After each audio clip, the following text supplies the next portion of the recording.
Chardon, hey, true crime fans, welcome back to another episode of Chardon, hey, true crime. I'm your host, Dakota. With me, as always, is our lovely co-host, Miss CM Addams. Greetings and salutations. Greetings and salutations. I think I said that last time, but you know what? It's a lovely greeting. It is a lovely greeting. I agree. That was such a stupid joke. We're starting out strong tonight. We are. Oh boy. Well, speaking of tonight we are covering a case that is ultimately of survival, which is something that, I feel like with all the cases that we've been covering lately, I feel like it was a good choice to go with one of survival this time. Right. You know what I mean? Just it's been a lot of very vicious things happening, and I felt like, you know what, now's a good time to talk about, yes, something terrible happened, but also something not terrible happened in that she survived and she got away. And of course, we are talking about the amazingly brave, incredible survivor, Elizabeth Smart. Yes, I am really excited to go over her because not only is she a very strong individual, but strong. I love, like, I hope we'll be able to go over this a little bit, but by her backstory, it was like that type of mindset could either make or break you, but she used that same mindset and just pushed through, and now she is just an amazing, successful woman, and I cannot be more proud, basically. We stan a queen. We stan a queen here at Chardon Hey True Crime. Oh, excuse me.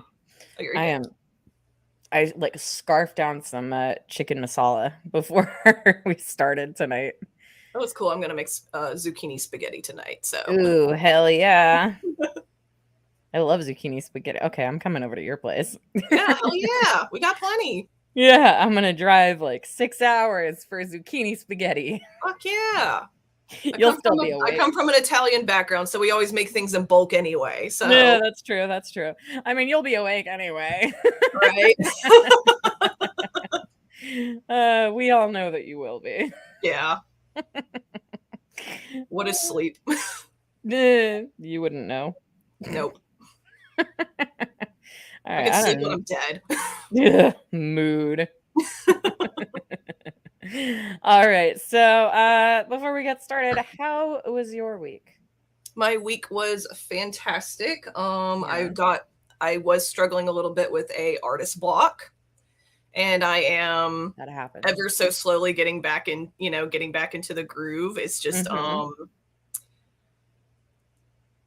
a lot of my ideas are very fandom related, and I know, like, there's this stupid stereotype that if you're a fandom artist that you're not quote unquote legit or something, and I'm like, you know what, kiss my ass. I'm having fun.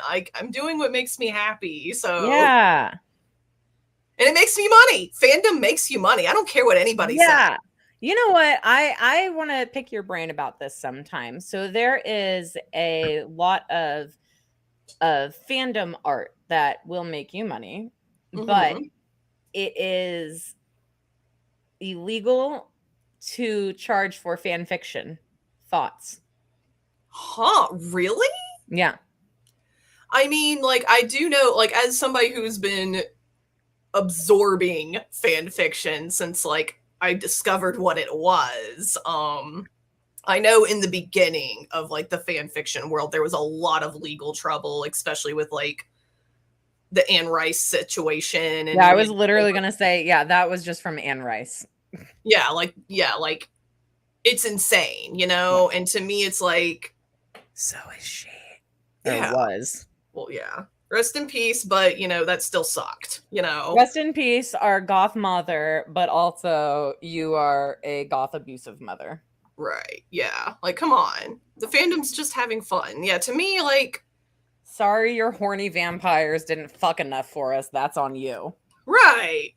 And then, like... Let Louis and Lestat fuck. Right. Yeah, so that kind of seems a little absurd to me because from my experience, like, especially as somebody who's trying to become a creator, like I am trying to like write a graphic novel and some things. To me, like, I guess this is because I grew up with like a lot of anime and stuff, so I kind of learned their point of view about like doujinshis and fan fiction and fan art and stuff like that. They love it. They actually consider it quote unquote free advertisement because you are literally showing them for you. You know, they don't have to pay you to do that. So to me, it just seems absurd to me. And to me, another writer or another artist making money isn't taking anything out of your pocket, you know, because to me, it's like they're advertising for you. I had someone write a fan fiction of one of my fan fictions one time. I am not even shitting you. I found it on Pinterest and I was just like, what? Oh, that is amazing. Yeah, it was super cute. All right. So we've talked about that. My news for the week, I won a wet t-shirt contest, so that goes to prove that nobody can beat my chest. Well, yeah. Well, I mean, that was kind of a given, you know, they should have known the moment you walked up, they didn't even have to pour the water. They should have just been like, you know what? There it is. They hosed us down with a hose. It was hilarious. Oh, that is and great. Like half the time they were like, okay, be sexy. And then they're like spraying the hose and it like kept hitting me in the face. So I'm like, that is great. I was like, oh yeah, that's real sexy, guys. Okie doke. Right. But okie dokes. So let's get into this. Elizabeth Smart. You know what's interesting about Elizabeth Smart's case? This is actually the first true crime case that I remember being interested in. Really? Yeah. Oh, yeah, so I do remember the first time you spoke about it when we were just when you were doing just Facebook. That was actually one of the first like ones I really like peeked in and stayed. And I even remember what you said at the end, like, is anybody still here? And then I commented, I was like, yeah, I was just listening like a good noodle. So I remember actually driving through Montana in, I guess it must have been about 2002. Right. And there were still billboards everywhere saying, have you seen Elizabeth Smart? So we're driving through Salt Lake on our way up to Montana. And like, you know, just have you seen Elizabeth Smart? Like $250,000 reward. And I just remember being like a kid and just being like, oh my God, that's so sad. And like, it's funny because, you know, a kid, you see those things and you're like sitting there, like looking around, like, where is she? Where is Elizabeth? Like, I'm looking into every car passing by, just like, do you have Elizabeth? Do you have Elizabeth? Right. And it's interesting because in the autobiography, documentary that Elizabeth Smart participated in, her parents are talking about doing the exact same thing. Also, happy Pride Month to Ed Smart, who came out a couple of years ago and left the LDS church. Oh, I'm so happy for him. It is reported that he possibly has a boyfriend now. He has been seen very closely speaking with a gentleman outside of his gym, from what I've seen online. And if that is Ed Smart's boyfriend, then congratulations, Ed. You got your daughter back, you've got grandkids, and now you got a boyfriend, and happy Pride. Happy Pride, and I hope he's taking you out for protein shakes afterwards. Exactly. But yeah, I remember that. And then I remember after she was found reading the Time magazine article about her. So it's interesting because that happened when I'm not that much. I mean, you and we're not that much younger than Elizabeth Smart, I don't think. What year were you born in? I was born in 1991. Okay. So you're a year older than me. Elizabeth was born in 1987. I'm your elder? Oh my. Yeah. Yeah, you didn't know that? Does that mean I get to boss you around and tell you to brush your teeth and drink water? Yeah. No? Okay. Yes. I will at least kindly tell you to drink your water. Okay. No? Yes. Just the immediate like fear in my eyes. Just, oh no. Oh no. An adult. All right. So, do you want to start us off, CM? All right. Yes. All right. So Elizabeth Ann Smart, before I get into when she was kidnapped, June the 5th, 2002, at the tender age of 14, by Brian David Mitchell from her home in the Federal Heights neighborhood in Salt Lake City, Utah. Now, what I would like to bring up that, what was told in the documentary is just how unfortunate the situation was. It was extremely unfortunate, yeah. Well, I mean, obviously, being kidnapped is unfortunate, but just what led up to her being kidnapped was just so unfortunate. Like, during that time, I think they had the family had a very rough morning. I think they were in the process, like, it was during the end of the year where, the school is being over. I think there was about to be like a ceremony. I think Elizabeth was going to play the harp at a ceremony. And that morning, the mom was cooking breakfast and burnt some potatoes. I hate the way I just said potatoes right then. Sorry, but potatoes. Okay. Anyways, yeah, she burnt some potatoes and just everything was chaos that morning. And so she opened up a window to like get the smoke out, completely forgot about it. And then they left, did their things, came home, they were exhausted and went to bed and completely forgot about the window. And that's actually how Brian Mitchell got inside. Yeah.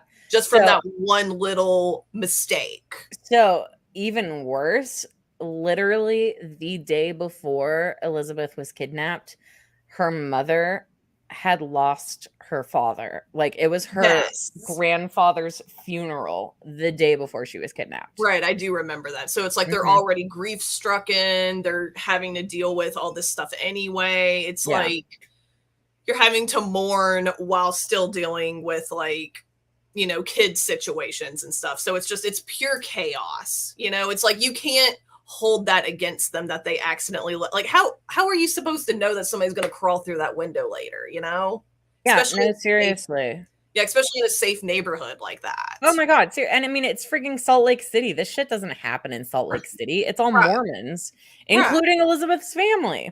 What's even more fucked up about this situation? Brian David Mitchell actually had done work at the Smart home. Right. I think they did like some renovations and stuff, and I think he did like some roofing or something. Right. Like he even approached them and was like, hey, I need some work, and whenever you're growing up with like a religious household, you're always told be like Jesus, help people when they're in need and stuff, and just unfortunately, not everybody's going to be grateful, for that type of opportunity. They're going to take that as an opportunity to do something. Here's the really fucked up thing. I have been reading Elizabeth's book, and Brian David Mitchell told her the moment that he saw her with her mother in downtown Salt Lake City when she was shopping with her family, that was the moment he decided that he was going to take her specifically, and he began to plan from November of 2001 to June of 2002, he put together a plan to kidnap Elizabeth Smart. Right. Like, I did know about that, but I didn't know he planned, like, for that long. Like, Just from the moment he saw her, he was like, that one, I'm going to kidnap that one. And then he did. Right. Yeah, so he did take her from the outskirts, of Salt Lake City. Yeah. And took her to like a camp out in the middle of the woods. It was actually on a mountain too. Yeah. So here's a really interesting thing about that camp is it was on the side of a mountain. And if you got like 10 feet away from it and looked back, you wouldn't be able to tell that there was a camp there. Right. Like, geez. This is why we'll go camping. Anyway. You might come across some shit. But anyway. You're not wrong. So yeah, she was abducted from her home at knife point. Yes. While her sister, Mary Catherine, pretended to be asleep, which that alone, like, gosh bless her sister. Like, she helped so much with that case, like, just from being awake and listening. Oh my God, right? Seriously. Like, and they were in bed together. Like, they had fallen asleep in bed together because they read books together at night. Right. Yeah, they actually Eliz talked about the night before they were reading Ella Enchanted because they were big into princesses and happily ever afters, because, you know, that's I mean, one of the she was, safe things you talk about in the church, you know. but she's also a little girl. She is a Right. 14-year-old child, and her sister Right. is 9.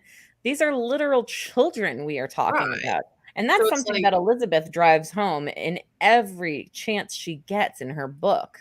because it's Yeah. like you literally went to bed reading a story about a princess who gets to overcome these obstacles and has her happily ever after and all things are good in the world, and then you wake up to a literal fucking nightmare. Literal fucking nightmare.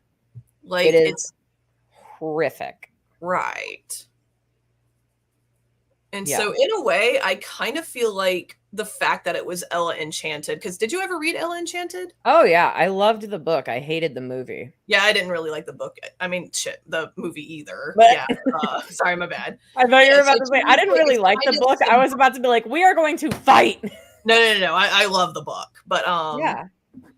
yeah, I feel like it's kind of symbolic because it's like it started with reading that book, but just like Ella, she had to like fight and survive and like beat the odds against her when it seemed completely impossible. You know, and then just like in the book, overcame it in the end. So it's kind of like an interesting foreshadowing. It really is. It absolutely is. So she was Yeah, yeah, we it kind of was went a little all yeah, over the place. we But yeah, kind of did. we went to the camp. We kind of did, but you know what? I think that is okay. Right. I think we're good. So, you know, like we said before, she was kidnapped at the age of 14 on June 5th, 2002 by Brian David Mitchell, and who was born on October 18th, 1953 in Salt Lake City. And yeah, he was the third of 6 children. His mother was a teacher and his father was a social worker. And in order to teach Brian David Mitchell about sex, his father reportedly showed his adolescent son explicit photos from a medical journal, and in order to teach him about independence, would drive Mitchell to unfamiliar parts of the Salt Lake City and drop him off, leaving him to find his way home. Okay, maybe once upon a time that would have worked, but like that's kind of obscure. It's one of those like I'm not going to sit here and like I don't know, like if you were like a survivalist, I could kind of understand that, but I'm Well, also it kind like, of turns into one. Right. So it's like that kind of just fed into like what he's going to do later, and that just like ugh. Yeah, kind of. Kind of. Yeah, kind And of, but not really, you know. oh, but I mean, it gets worse. It gets so much worse. Oh, of course it gets worse. So at 16, Brian David Mitchell exposed himself to a child. You. Because of course he did. And was sent to juvenile hall for pedophilia. At 19, gross. At 19, he married and had 2 children with Karen Miner, which is ironic because she technically was still a minor at 16 years old. And after their divorce, she was awarded custody of both of their children, after which Brian David Mitchell fled with the children to New Hampshire. Such a She just straight up kidnapped his kids. And God help those poor children, because I cannot imagine what this lifelong pedophile did to them. Right. Because to me, it's like, geez, like, I'm not trying to like throw a bunch of people under the bus, but I've kind of noticed that with a lot of like religious groups. not really religious groups, but like very obscure religious families where it's like, for some reason, I don't know what it is, they just really need to like justify being attracted to like underaged people. Like back when I lived back home, there was actually a huge controversy with a judge who was actually trying to get involved with a minor, and then a bunch of people were trying to defend it, claiming like, well, you know, Mary and Joseph, you know, she was like only 14 and stuff, and that was okay. And I'm like, no, it wasn't. Nobody said that was okay. No. It's like, just because you found it in a freaking, you know, religious scripture doesn't mean it was okay. Yeah. Also, like 14 in those days was basically 45 because everyone died so young anyway. Right. So it's like, that's not an excuse for modern day. No. Fuck no. It's like sitting there saying like, okay, because Oedipus fucked his mom, that means it's okay. No, it's not. It's even not. Oedipus knew that it wasn't okay. He clawed his own eyes out. Right. He even like, yeah, it was even like the tragedy of the story. It's like, it's so dumb. Seriously. Oh my God. Also, P.S. if you have not listened to it, I highly recommend Tom Lair's song at the Oedipus Rex. Mm-hmm. Such a good song. It's like a ballad of Oedipus Rex. We'll check that out because that sounds lovely. Highly recommend. It is hilarious. Mm-hmm. How you could make Oedipus Rex hilarious, I don't know, but Tom Lair did it, and I will send you a link later. It's fantastic. Sounds great. It is. So, you know what he did, Brian David Mitchell did once he got to New Hampshire? What did he do? He lived there for 2 years, until which he joined the Hare Krishnas. Huh.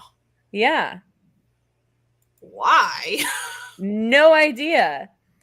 So, I mean, you know, the thing is with Brian David Mitchell, and this is something that I've noticed, and this is something that Elizabeth talks about in her book, he got interested in enough religion that he was able to pick out bits and pieces that he liked from them and pick up on the vernacular.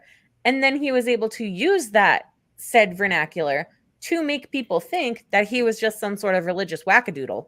Right. I mean, that makes sense. He's not a wackadoodle, though. Right. He just seems like an entitled piece of shit. Oh my God, you basically are saying exactly what Elizabeth says in her book. Right. It's like, there's a difference between being a wackadoodle and then just being a creepy, entitled piece of shit. No kidding. Seriously, it's rough. So he joined the Hare Krishnas, and he eventually, you know, came back to Salt Lake City. And now Brian David Mitchell had a long history of drug and alcohol abuse in his adult life. And once he was back in Salt Lake, he was inspired to seek sobriety by his brother, who had recently returned from a mission, because the whole family's Mormon. Right. Just like Elizabeth's family. But it's really interesting to me that he's like so obsessed with drugs and alcohol when he grew up in the Mormon church. And in the Mormon church, they do not allow alcohol. Right. Like, I used to have she's ex-Mormon now. Like, she talked a lot about, like, they wouldn't even, like, they even frowned upon cussing, you know? It was just very straight edge. You can't even drink coffee. Right. That's one of my favorite bits in Book of Mormon, which is my absolute favorite show. And they find one of the elders who's going through like a religious like moment. He's having like a hard time with it, and they find him at a coffee stand, and it's one of the funniest things. Like it's one of my favorite bits in that. So he, in Salt Lake City, had 2 additional children with his second wife, Debbie, who herself had 3 children from a previous marriage. But Debbie alleged that Brian David Mitchell was abusive during their marriage, and they got divorced in 1984. I'm glad she got out. So he's been married and divorced twice before Elizabeth was even born. Right. Ugh. And unfortunately, there are children who share his last name, so it's like. I mean, I really hope that those kids took their mother's names, like, honestly. Same. And I hope they're Although okay. I will say Mitchell is a fairly common name, so they can probably get through life without people being like, "Your name is Brad Mitchell. Are you related to Brian David Right, Mitchell?" yeah. It's not like their name's like Snickerdoodle or something, you know? Like, sorry, I know that's like, I mean, I would kind of remember if it was like, Jesus fucking Christ, yeah. Are you related to the Snickerdoodle killer? Like,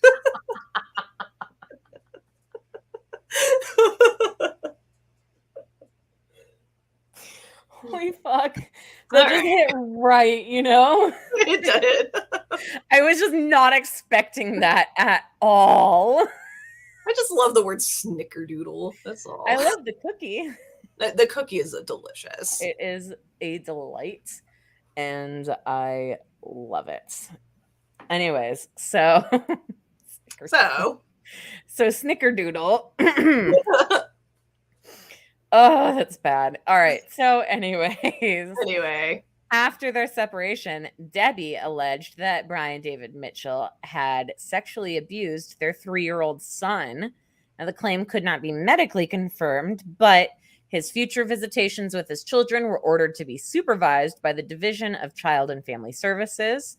And one of Debbie's daughters from her previous marriage would later claim that Mitchell had sexually abused her for 4 years. Jeez. Yeah. And then comes Wanda Barzee. Yeah. You want to tell us some more about how be honest, she scares me. Like, just even looking at her, she frightens me. Like, that's even something like Elizabeth talked about. Like, the moment she saw her, she said she just seemed like an evil witch. Yeah. And like, even just looking at photos of her, I'm like, I can confirm that's something sinister behind there. There's something that just ain't right about her. I'm gonna show a picture of Wanda Barzee and Brian David Mitchell together when they first got together, and like honestly, it's kind of terrifying. Look at these two. Yeah, that's Look like at them. That's like something out of like fucking Insidious, you know, where it's like the family that's like smiling while they're doing something evil. Not right there. It's like, it's kind of like Wuthering Heights, where it's like two really shitty people got together and just fed off of each other's bad energy. Yeah. Honestly, it's freaking. I gotta stop sharing that. It's freaking. Yeah, it's upsetting. Anybody who just smiles like you need to be okay. You need to be careful. But anyway, yes. So he married Wanda Elaine Barzee, who was born November 6, 1945 in Salt Lake City as well. She was she's older than him. Yeah. Yeah, I think she was then 40. She was divorced with 6 children. Like, goddamn, you know. Y'all love getting busy, but you know, what can you say? Apparently, Jesus. Right. God. But anyway, Barzee, she had obviously had a very troubled relationship with her children. I mean, can you blame them? Look at their mother. She's terrifying. Right. And then even her own daughter called her a monster. So it's like, she was already like, I guess that's why they kind of deserved each other, because they just both weren't right, you know? They're not right. Yeah, and I think, the daughter even said one day she just fed her pet rabbit to her for dinner. Like, as somebody who is a rabbit mama, that is, I don't even want to think about that. Like, that is just so evil, you know? Yeah. Like, because it takes a lot to bond with a rabbit and like be so close to them, and then just one day you wake up and you're eating the rabbit for dinner. Like, she said that she smiled while she was feeding it to her. God, that breaks my heart. Look at these fucking people. You're like, look at them. They know what they did. Do you currently have Wi-Fi on their damn foreheads? You know, like. Yeah. Do you currently have a rabbit? No, not at the moment. The last rabbit I had, her name was Lily. She lived for about 10 years. Jesus. Yeah, I kept her for a very long time. I actually have her paw prints over there on my altar. Aww. Yeah, she was a complete sweetheart. God, she was so cute. She looked like a little cow. She was white with like little black spots and stuff, so she had a little mustache. Sometimes I call her Mustache Bunny. Cute. Yeah, she was a sweetheart. So together, Mitchell and Barzy were actively involved in the LDS church because of fucking course they were. Right. But eventually, Mitchell began going by the name Emmanuel, claiming to be a prophet of God who experienced prophetic visions. Well, of course he did. Because of fucking course he did. Right. I cannot tell you the number of people just from a church background who, when I was in church for literally 2 years, that's right, I went to church for 2 years because I was bored. And when I was in church, the number of people who would be like, well, I'm a prophet of God was disgusting. No, you aren't. I'm a God warrior. No, you're not. Your name is Keith. Right. Shut up. Right. Oh my God. Like, who looks at a baby and just goes, Keith? Sorry, that is my least favorite name in the world. I hate the name Keith. I am so sorry, but I fucking hate it. For the record, I'm going to tell you the truth. That was our youth pastor's name. His name was Keith. Oh my God. I am being 100% that should have been your sign. Right, his name was Keith, and he claimed to be a prophet. We should add that to the no-no list. Just anybody named I'll add that to the no-no names list. Yeah, and Brian David. Yes. I can't just say Brian because that's my dad's name, you know? I've known a few decent Brians, so. Yeah. Me too. All right, I will add that to the no-no names list. All right, so yeah, of freaking course he goes by Emmanuel and is like, I'm a prophet. I'm a prophet. That's you. Shut up. Shut up. But because he started claiming that he was a prophet, he was excommunicated from the church. Do you know how hard it is to be excommunicated from the Mormon church? Right. Like, I already know they got some fucked up shit going on, but it's like you had to be pretty fucking bad. Even if you leave the Mormon church, they still track you. They still have your paperwork on file. Gesundheit. Thank you. You have to actually get in touch with the church that you were like baptized into and start a process to get your paperwork changed to say that you are no longer a Mormon. Gesundheit. And those two were kicked out. Right. It's like, geez. Even the Mormons were like, no, you guys are too fucking weird for us. Like, no, thank you. Right. And that's the Mormons saying that. You know, you fucked up when the Mormons are like, and deuces. Yeah, seriously. So, Barzy began going by the name Hepzibah. Hepzibah. And the two would panhandle and preach in downtown SLC. Now, Mitchell presented himself in an image that was akin to the image of Jesus. Of course he did. Dressing in white robes and tunics and wearing a beard. It's a gross looking beard too. Like, bro, say it with me. Moisturizer. Oh my God. Seriously. So much moisturizer. You have any idea how often I moisturize this bitch? Mm-hmm. Like, so often. Just to keep it healthy. Right. Yeah. Your beard is beautiful. Thank you. Actually, it goes down into my boobs now. Awesome.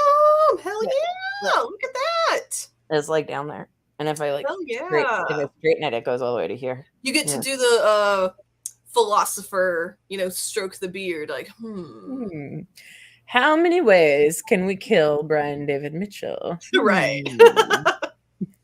We're doing it for you, Elizabeth.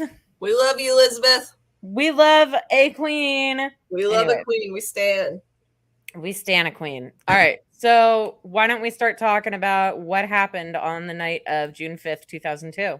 Yes. So as we already briefly talked about, they went to bed reading a lovely fairy tale of the lovely June 5th, 2002.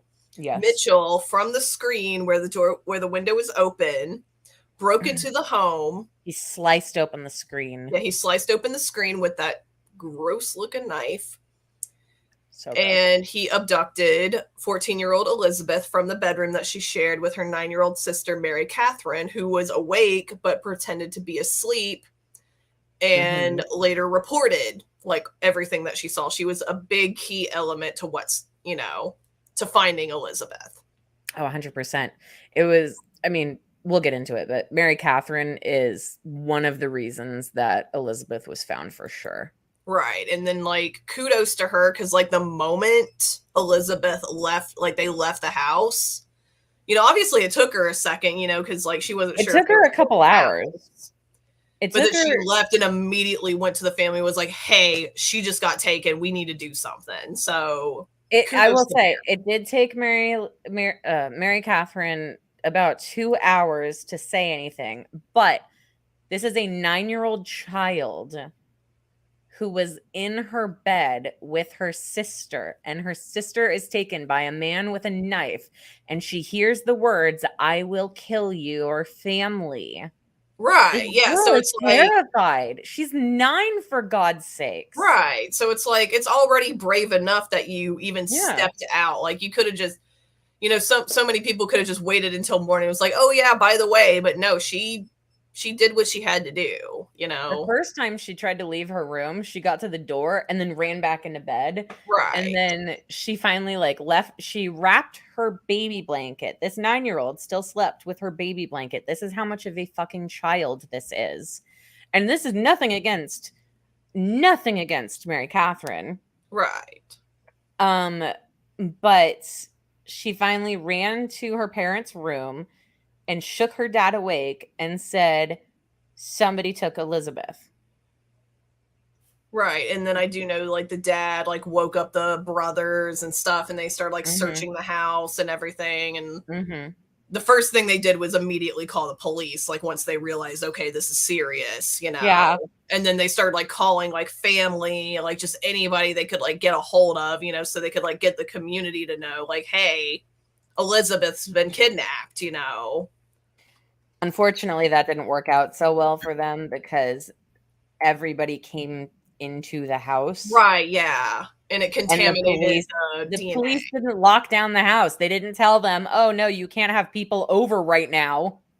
Yeah, because, that is actually one of the things they talked about in the documentary, is because I think a lot of the police officers that came that day or that night were fairly new. So obviously they're going to make a bunch of rookie mistakes, which, I'm not going to really excuse that, because it's okay, you should have known.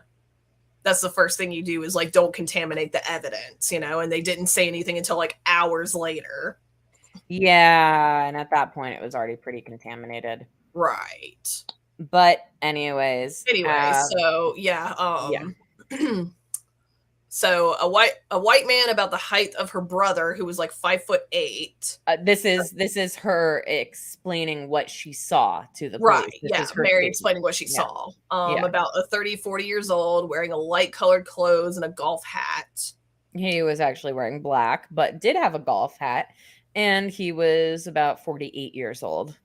Bitch, you don't play golf. Anyway, I don't know why I needed to say that, but I don't even like golf. I don't even know why I said that. I've never played golf a day in my life, but I have always wanted to try. Mostly I just want to go to a driving range and whack balls. That's it. Yeah, we actually do have a golf course over there, but we just yell fuck golf at it. But anyway. Over there? Over there. Yep, exactly over there. All right. Continue with the description. Yes. He had dark hair, on his head, on his arms, the back of his hands. He was a very hairy individual. Old man. Yeah, old man. Old, hairy, Sasquatch man. Anyway. Listen. As someone who has a Sasquatch tattoo, we are not saying that hairy men are a bad thing. No. But Brian David Mitchell is disgusting and we hate him. Yeah. Nothing wrong with hairy guys. I mean, God damn, I kind of like some hairy guys. I like some hairy ladies, hairy men. I don't give a shit. But anyway, but just not him. No. With his hair. But anyway. Continue. Yes. So he threatened Elizabeth with a knife, which Mary Catherine thought was a gun at the time, but it was actually a knife. Mm-hmm. And oh geez, yeah. Like once Elizabeth got out of the bed, I think she stubbed her toe on a chair, said "ouch," and then he said something on the lines of like, "You better be quiet or I won't hurt you." You know, she starts asking, "Why are you doing this?" The answer was not clear, but he does talk about it later. You know, when they're walking in the forest. Yeah. But Mary Catherine thought the answer might have been for ransom. Right. And that's what it originally sounded like. And so although Mitchell spoke to Elizabeth quietly, Mary Catherine thought the Mitchell's voice sounded kind of familiar, which obviously is because he used to work there. You know, so that was kind of a point. But obviously because you're sleeping and you're freaking out, you're not thinking about that at the time. No. And so, yeah, his, so unfortunately she did not see his face. So that was, during the investigation, that was a little bit difficult, but yeesh. Yeah. But anyway. But yeah, we did talk about how Mary Catherine, you know, tried to talk to her family about it. Yeah. Let's see. Yeah, after the kidnapping, Smart was taken by Mitchell into the woods to the camp that they had. And I do know a few times she did try to like reason with him, like, you don't have to do this. My family will pay whatever you want. You know, if you just let me go, I promise my family won't press the charges. And he's like, no, like, I'm not gonna do any, like, he just would not budge. Like, he was just dead set in whatever the fuck he was planning on doing. What he was planning on doing was pretty fucked up. Yeah. And so once they got to the camp, she was met by Wanda, and that's when she said, Hepzibah. Yeah, Hepzibah. And, you know, she was scared as hell by her because she's just as intimidating as he is. Took her into the right. Yeah. And then took her into the tent, started washing her feet, telling her to change out of her pajamas into a robe. Because I do know she was like wearing like bright red pajamas, you know, and this was around the time where the sun was rising. So she's going to stick out like a sore thumb. And if she didn't, then Brian was going to come and rip them off of her, you know, and obviously as a kid, you know, you're being, you know, growing up in a religious household, you know, you don't want to do anything to provoke anyone, you know? So it's like, okay, obviously you're going to try and cooperate. Like, I even remember she tried to put on the robe modestly, as modest as she could. Then he came, performed a ceremony, like, to marry her to him. Yeah. And then proceeded to assault her, which was not fucking cool. Well, I mean, I don't even have to say that. That should be obvious, but... She is a child. Yeah, she is a child. Like, we cannot stress that enough. She is a child. This is not okay. A child. Who literally just, like, finished a story about princesses and happily ever afters. And, yeah, you know, it's just, God, I can just only imagine how traumatizing that could have been, you know, like being told your whole life, you know, you wait for Prince Charming, you live happily ever after, you get married, you have that lovely romantic wedding night, only just for it to just be destroyed in one night, you know? Yeah. Because of an entitled piece of shit.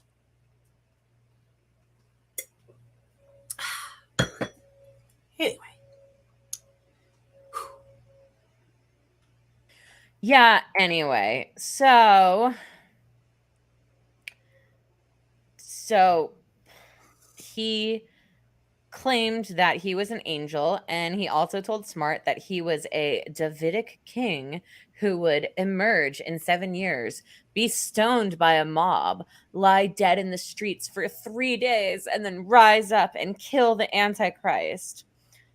And he also insisted that she was the first of many brides that he planned to kidnap, and he made it a point to tell her that they all had to be young and they all had to be virgins.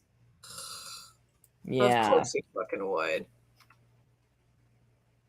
But not him, though, because he's a gross misogynist. Yeah.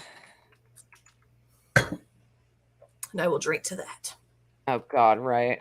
Anybody who brings up the Antichrist, I don't know why. There's just something not right. It just makes me want to roll my eyes so hard I can see my brains. Right. Like watching my brain cringe. Like, oh Yeah. my God, will you shut up? Literally cringe. So, to keep Elizabeth from escaping, she was shackled to a tree with a metal cable, which allowed her limited mobility outside of the tent that she occupied. Elizabeth would eventually go on to say that it was about 20 feet that she could move with the cable. Right, yeah. Or She even tried. it was two 10-foot cables that were like latched together. Right. Yeah, because she even tried to like bargain with him, like, no, I promise I won't leave. But she was going to. She was going to leave. I don't blame her though. She's And he was like, fuck this shit, I'm out. Right. And like he even tried to like do the power play with that. Like, he's like, no, I know you're not gonna escape, but I'm gonna put this on anyway to like fight any temptation. Like trying to like do that little like I'm in charge. I'm in charge of you and your literal entire life. Right. It's like that just like puts such a foul taste in my mouth. Like I was just like, ugh. It's gross. Yeah, so during her captivity, she was forced to take on a new name, which she chose the name Esther, which I thought was very fitting. So it's actually interesting. He had actually given her a new name, and she asked if she could choose the middle name. And at first, she said Elizabeth, and he was like, "No, you cannot choose Elizabeth." And then he said, "You also can't choose the name Anne, which is her middle name," which just goes to show he knew exactly who she was this entire time. Mm-hmm. Yeah. Because there's even like a total power play behind like stealing somebody's name too. Because it's like you're just stealing their identity. You're stealing everything about them. Mm-hmm. So she picked up the Bible and she looked through the Old Testament and found the name Esther. And that is what made her choose Esther from the Old Testament. Which I also, again, think that's some amazing foreshadowing because Esther, got into a high position. Mm-hmm. Her people were being like killed and, targeted and stuff and like had to like play the game basically, like just like how Elizabeth had to play the game with the king, had to play the game with his like right hand. Well, yeah, I don't have to tell you, but Yeah. So anyways, it was later revealed during court testimony that on top of Mitchell repeatedly raping Elizabeth, sometimes multiple times a day, he also forced her to look at pornographic magazines. He also threatened both her and her family. He threatened to murder both her and her family. He often forced her to drink alcohol and take drugs. He starved her, fed her garbage, and all of the abuse was facilitated with the assistance of Wanda Barzee, who Elizabeth would later refer to as the most evil woman she had ever met. Yep. That's an understatement, but yeah. No kidding.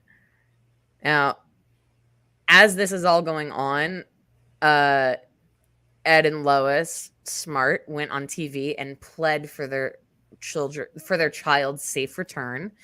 A massive search effort was organized by the Laura Recovery Center, and it involved up to 2,000 volunteers every day, as well as dogs and planes. Websites carried flyers that could be printed or circulated on the internet. And,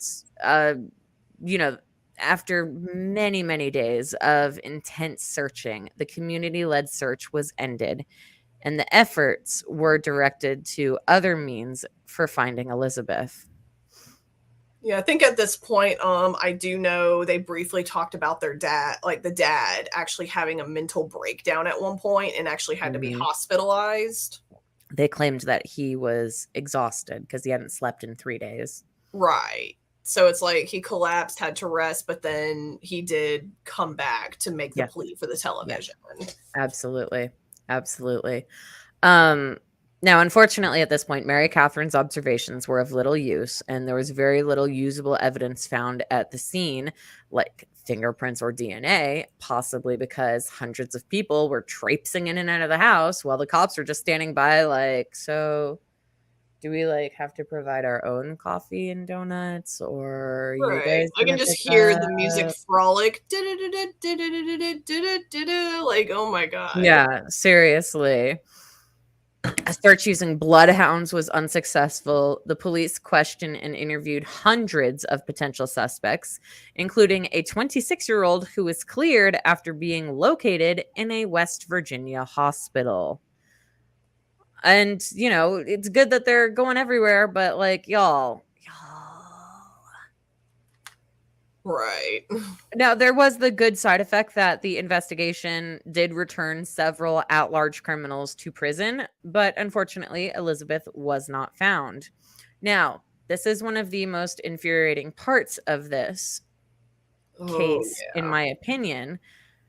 There was a man named Richard Ricci who was a person of interest early into the investigation.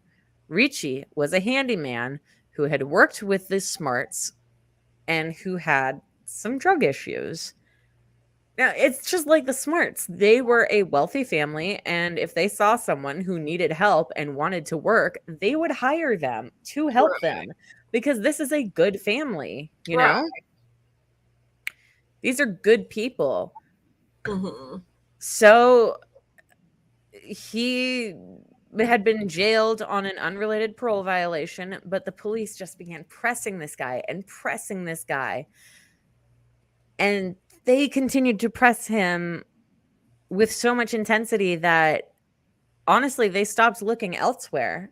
They would tell people, oh, it doesn't matter what you've heard, or it doesn't matter what you've seen, whatever, because we have the guy. We know the guy who's really who's really the one that did it. And it's this guy. It's this Ricci guy.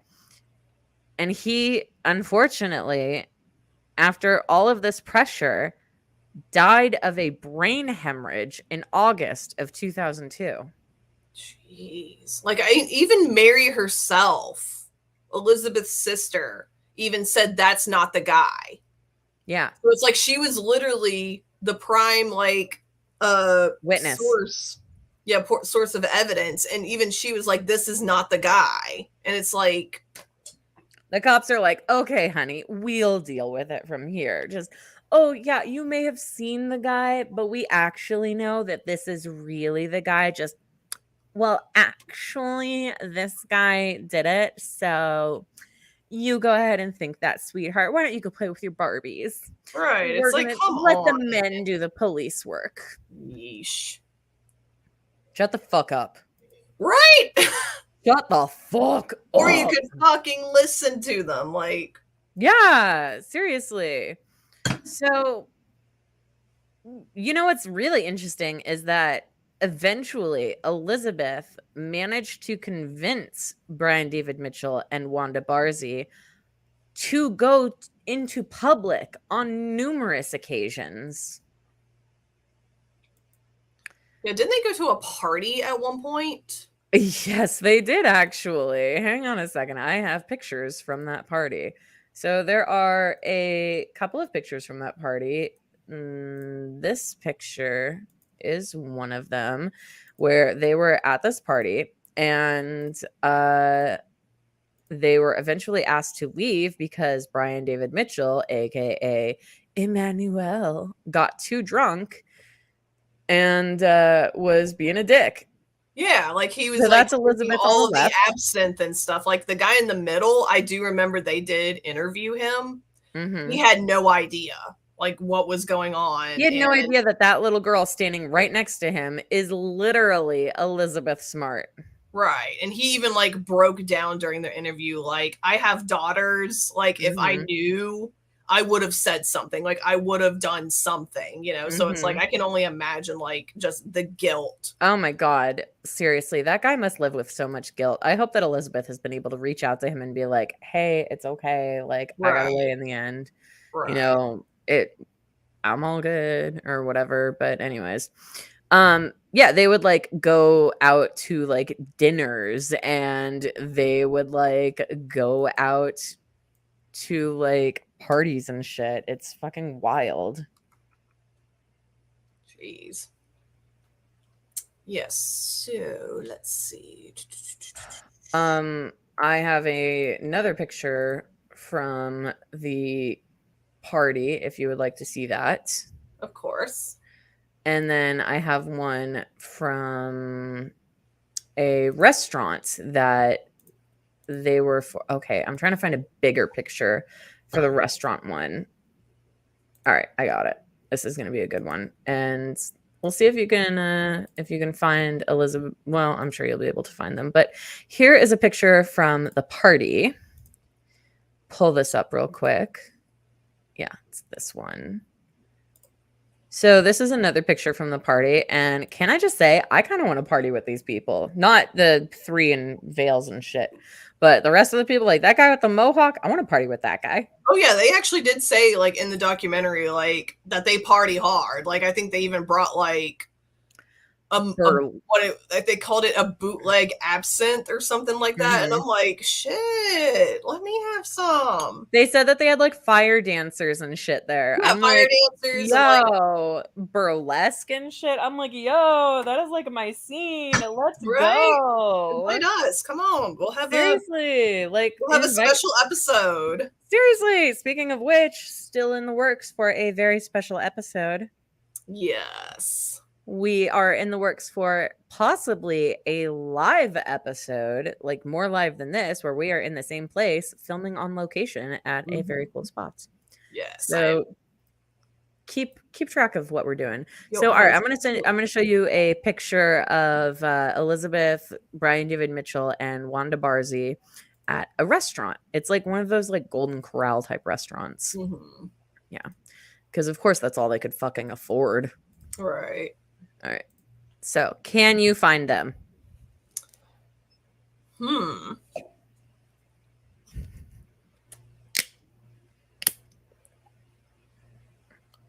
guessing either to the far left or kind of close to the middle.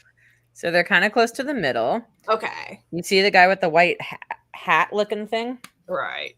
That's Brian. Brian, yeah. And then to his right is Elizabeth, and then to her right is Wanda. So yeah, and they always made sure that that Elizabeth was between him and her. Like they always like, no matter what, she couldn't leave. Like that's actually a big thing that she was actually asked in a lot of interviews. Was like, whenever you went to these dinners and parties and stuff, why didn't you just find a way to escape? It's like with them like just close knit, how can you? Is 14 years old, right? For the love of God, she is 14 and sheltered. So it's like, seriously, what are you supposed to do? How dare you ask her, why didn't you run away? Why didn't you try to escape? Why didn't you alert the police? She is a very scared 14-year-old child who is under the threat that either her or her family is going to die. So here's an interesting fact. There was another point where Brian David Mitchell was like, you know what? I think it's time for me to take a second wife. And I think it's going to be your cousin. Yeah, because they did talk about her cousin. Yeah, they did talk about that. Like, the only reason he even got the idea of her cousin is because she just naively brought it up in a topic. Because I think he said like his father or his mother lived in a certain area, and she just kind of naively brought up, oh yeah, my cousin lives there. And then later he had a vision. In reality, no, you just went boing. That's what you did, and said like, oh yeah, I had a vision from God that I need to fuck your cousin. Yeah, that your cousin's my next wife. And it's like, come on, dude. No, really? Come on. Homeboy, you not slick though. You're not slick. You're not slick though. Like, my guy, you are disgusting. Ew. So, anyways. Fortunately, I think there actually was an attempt to actually take her cousin. There was. But it did not work.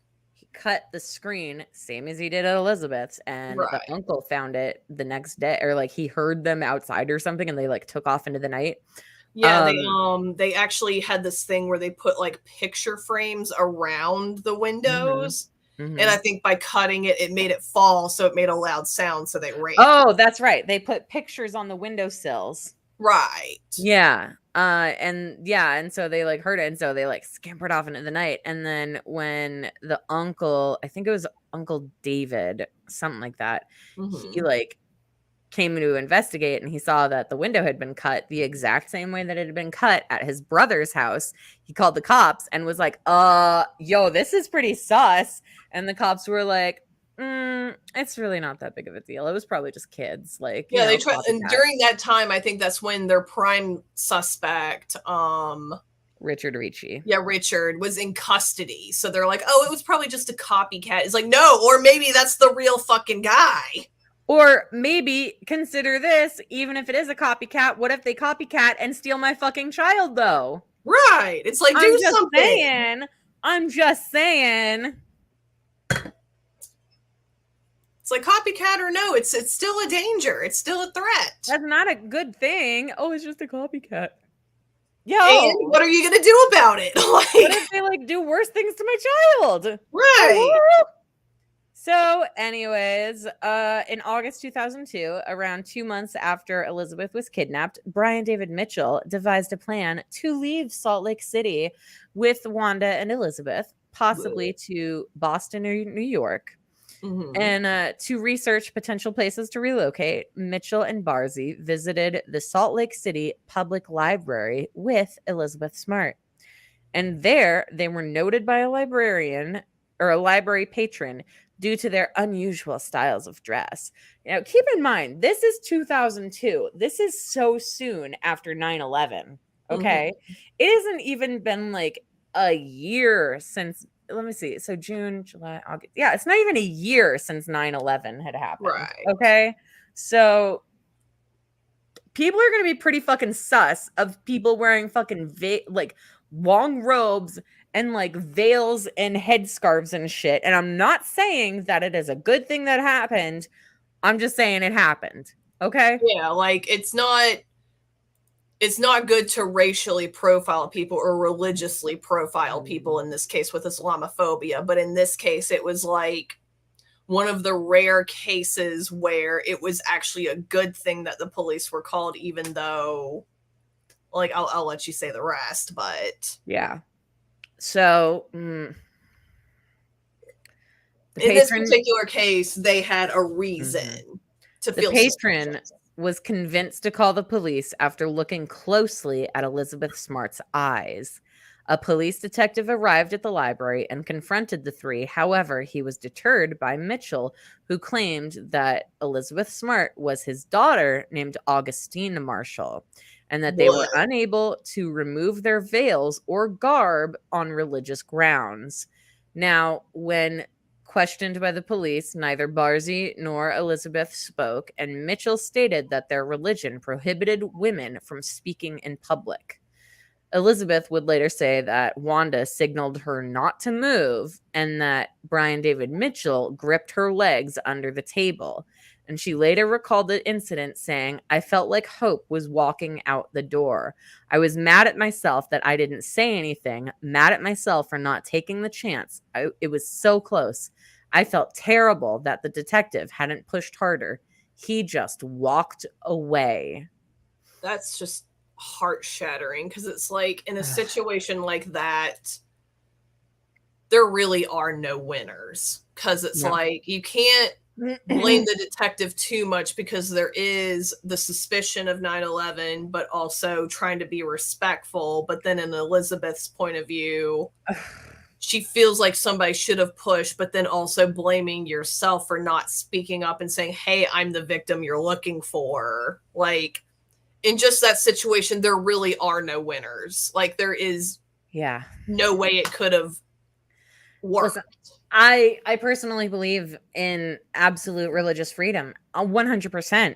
So it really is a lose-lose situation right here. Just the police have absolutely no right to ask people to remove religious garb.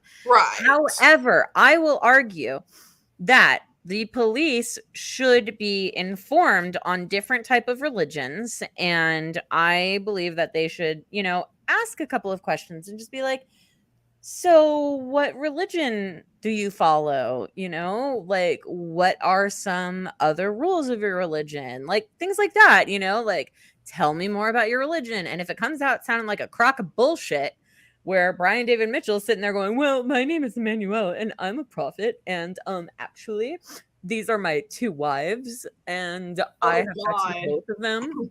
I bet he was a well actually kind of guy. He was totally a well actually. He was a well actually kind of guy. He was totally a well actually kind of guy.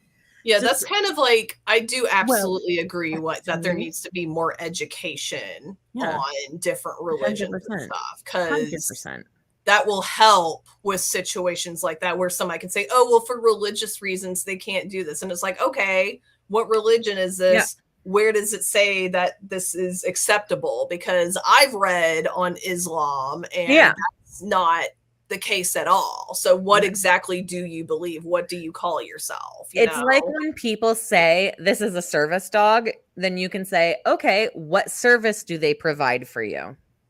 Right. And if they start slipping up, then it's like, okay, we can tell, because if this isn't actually a service dog, get the fuck out. Right. Just do not insult people who actually need service dogs. Right. My friend has needed service dogs, and I love her service dogs. And one of her dogs passed away recently, and I'm still heartbroken because he was my stepson. Oh, no. I'm so sorry. Yeah. It's been a little while, but it's still tender because I love that dog. Right. Shout out to Nicole and Kiba, who R.I.P. Kiba. We love you. The dog's name was Kiba? He's a corgi.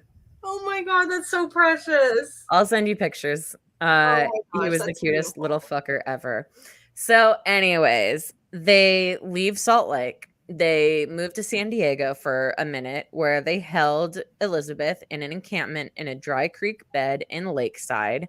Of course they were in Lakeside, San Diego. Fuck off. Anyway, they relocated several times to different encampments throughout San Diego, often moving in the middle of the night. And here's a funny story for you. Are you ready for this one? Yes. You ready? Yeah. Yeah. So this one's gonna be good. So on February 12th, 2003, Brian David Mitchell was arrested in El Cajon for breaking into a church and spent several days in jail over the incident before being released, even though his name was already out in the public as someone that the police were looking for in correlation to Elizabeth's disappearance. Yeah. Hold on. I need a moment. Holy fuck. You go ahead and take a moment. I'm going to answer some comments we have here. Is there a way to join the panel? Go ahead and send us an email at chardonnay@gmail.com. You can see how to spell Chardonnay right at the top of your screen. CHARDONHAAAY, true crime @gmail.com. Go ahead, shoot us an email. Let us know why you think you should be involved, and maybe we'll get back to you. Hell yeah. Yeah. So, you ready to keep going? Hell yeah. All right. Because in October 2002, Elizabeth's sister, Mary Catherine, suddenly realized that the abductor's voice was that of an unemployed man that the family knew as Emmanuel, whom the family had hired for a day to work on the roof and rake leaves. Yeah. I mean, I'm glad that she at least finally figured it out and put the pieces together. I So know, that's right? good, you know? Yeah. So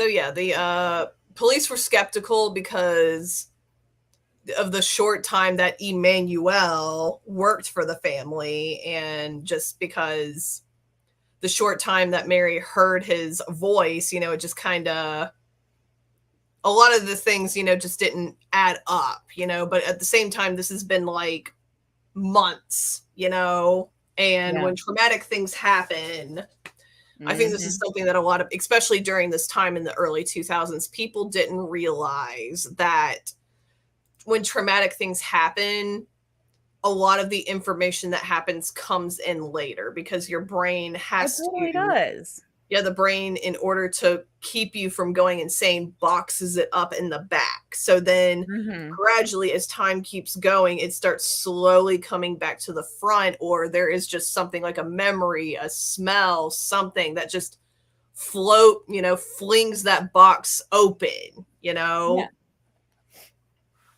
Absolutely. All right.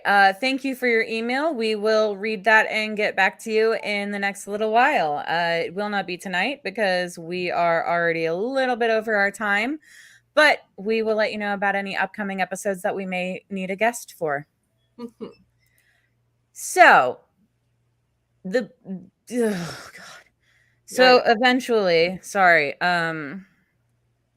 eventually the drawing that so Elizabeth's case was kind of going dead. It was going cold, which is so sad. But oh my God, I totally just blanked on his name. What the fuck? Mitchell? Oh no. John Walsh. Jesus. Oh. That was upsetting. So John Walsh from America's Most Wanted reached out to the Smart family and was just like, listen, like, and he's been working with them this entire time because John Walsh has one of the most famous cases involved in his family. His son, Adam Walsh, was kidnapped from a Sears department store, and unfortunately, all that was ever found of him was his head. Yikes. Did you not know that that's how America's Most Wanted started?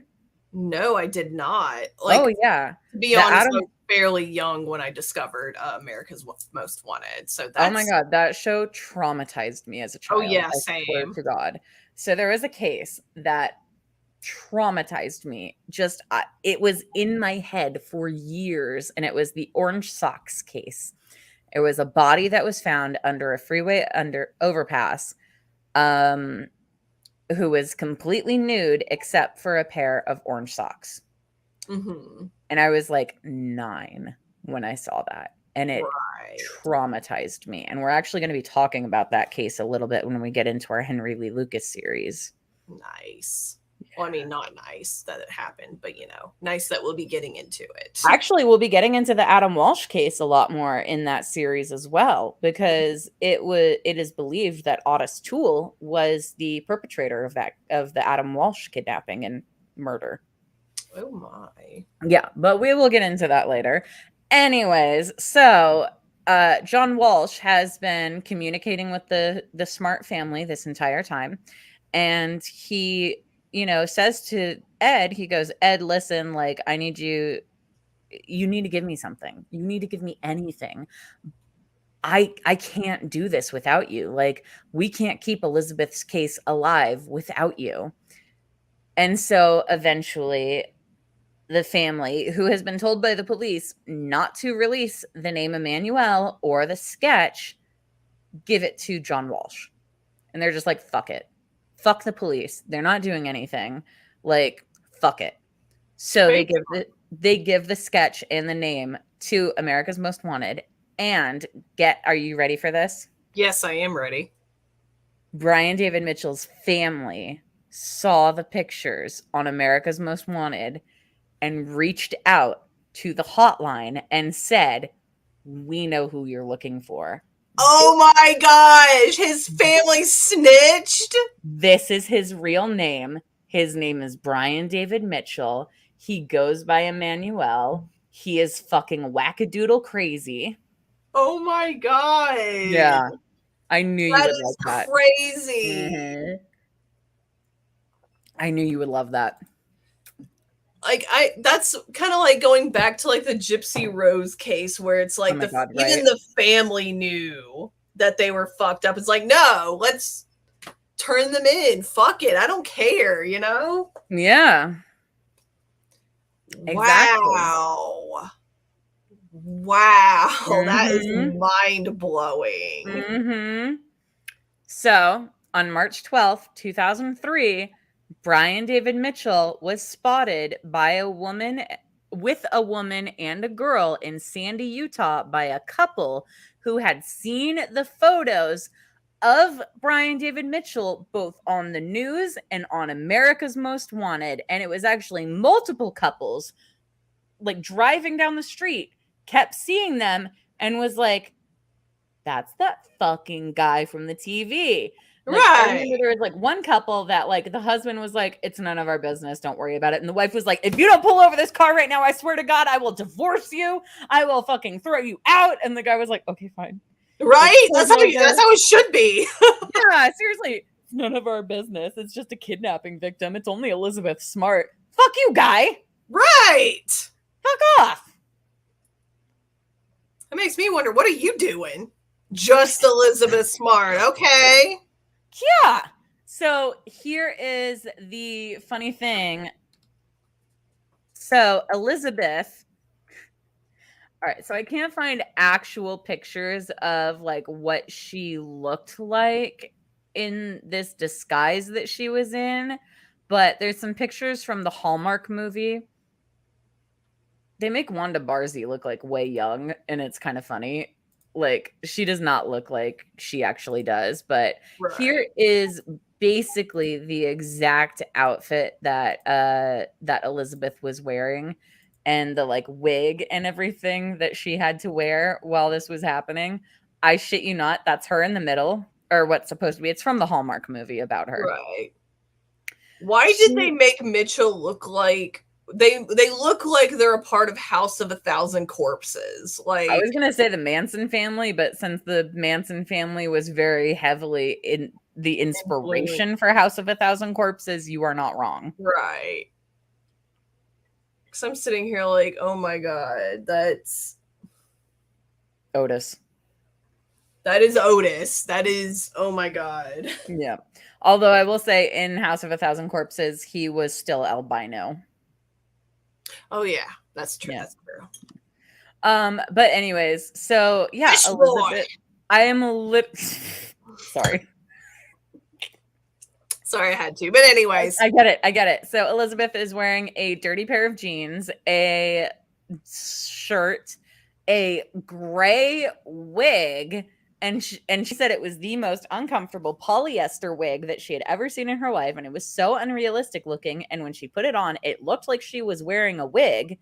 And when she was like, why do I have to wear this? This looks stupid. And he was like, no one can tell it's you. And she's like, I'm just drawing more attention. Like, why am I wearing more attention to you? Like, oh wow, look at this weird person wearing a cheap ass wig, like with a towel on her head. Like, what the fuck?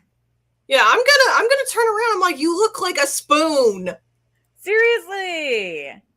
Just, sweetie, honey, Elizabeth, you are a beautiful young woman, and they did you dirty. I mean, they did you dirty this entire fucking time. Right. But goddamn, they did you dirty when they're like, go ahead and like hide in plain sight. You're not gonna look the same. It's fine. It's like,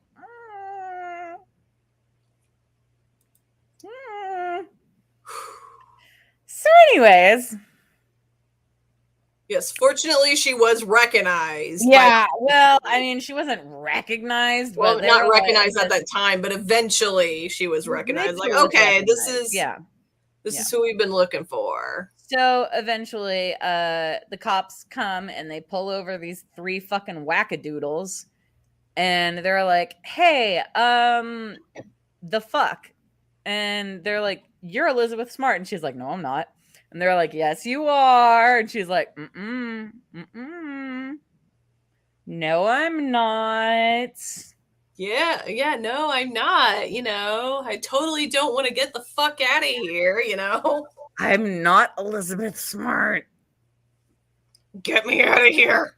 Like, seriously, these people are fucking crazy. Get me the fuck out of here. Yeah. No, actually, she did deny that she was Elizabeth Smart for a good little while out of fear. Because of fucking course she did, Right. There is like JC Dugard. She did the same fucking thing. She was like, "No, I'm not JC Dugard." And they're like, "Okay, but like, yeah, you are." And she was finally like, "Okay, I am." Right. Yeah, because that's a part of the fear-mongering tactic, is that they put their thumb on the back of your head for so long that once it's finally released, you don't know what to think. You don't know how to feel, Nope. So it's especially when it's been going on for so long. I know, right? So anyways, she eventually said to them, "Yeah, I'm Elizabeth Smart." And they were like, "Fucking finally, we've been looking for you for 9 months, kid. Get in the car." They like throw her into a car, and then they throw Wanda and Brian David Mitchell into some other cars, and they're like, "God fucking damn it, we've been looking for you for ages. All right, we're gonna take you to the police station now." And they actually had her in cuffs at first. Mm-hmm. She's terrified. She's 14 years old. She's still 14 at this point. I don't know. She's like getting close to 15. Yeah, she's like, she either 14, is 15 or getting close. She's a teen. She is a youth. She is a youthful one. A youth. Yes. Let me see. Okay, her birthday is November 3rd. This was March 12th, 2003. So she did spend a birthday with those assholes. So yeah. Yeah, so she's 15 at this point. Yeah. So anyways, they bring so a month after her recovery, the state of Utah then superseded the then existing Rachel alert, which is the alert that was only for like Salt Lake, and then joined into the Amber Alert program, because not every state was in the Amber Alert program for a minute there. Mm-hmm. Yeah, which is ridiculous, but we'll get into that another time. The Rachel alert was, like I said, superseded, but this system had seen some success in the 2 years of its existence. But anyways, the court requested that Brian David Mitchell undergo a competency evaluation based on the claims of being a religious prophet.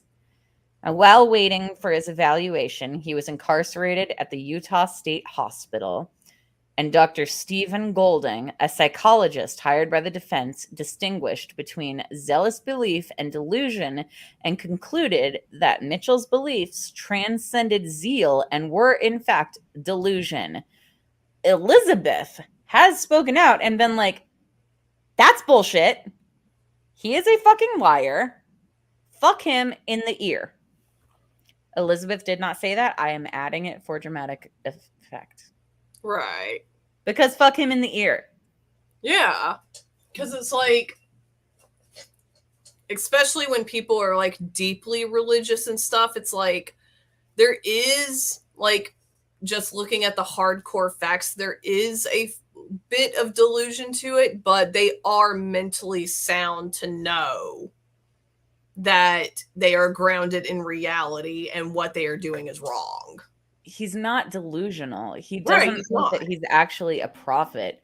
He's just fucking psychotic, and he's good at playing the system. Right. And Elizabeth says this herself in her book. She's like, there's never a point where he was like, "Oh, he knew what he was doing." Mm-hmm.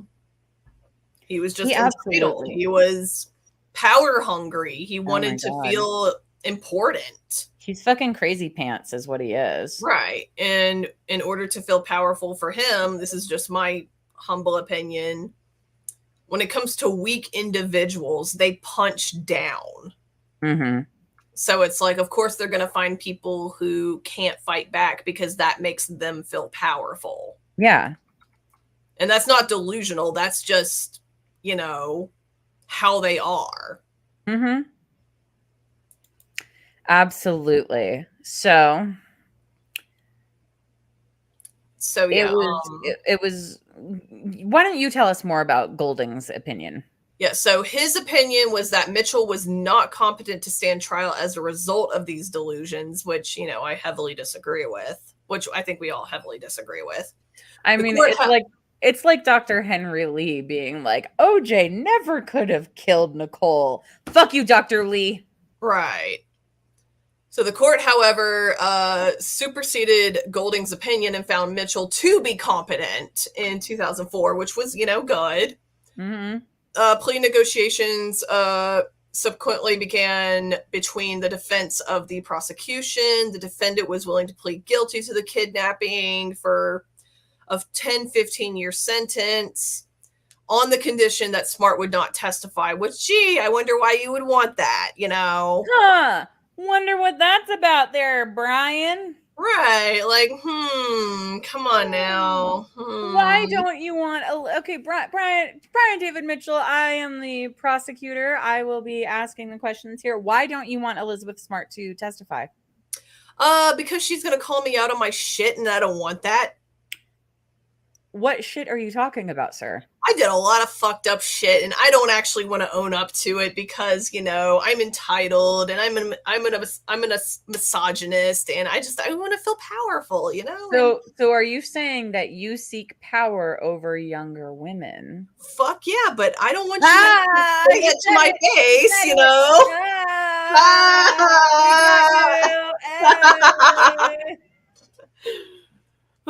Yeah, that's basically it. But yeah, pretty much.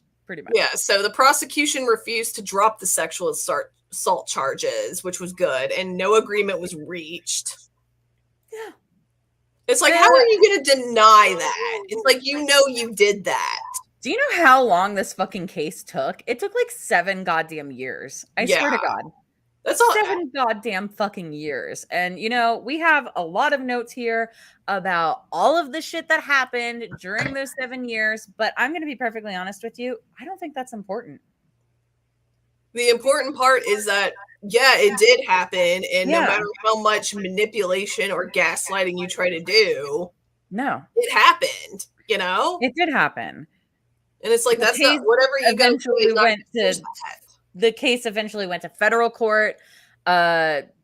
Elizabeth was involved with the case from the very beginning, you know, and eventually Wanda Barzee pled guilty and was sentenced to concurrent terms of 15 years in state and federal prison.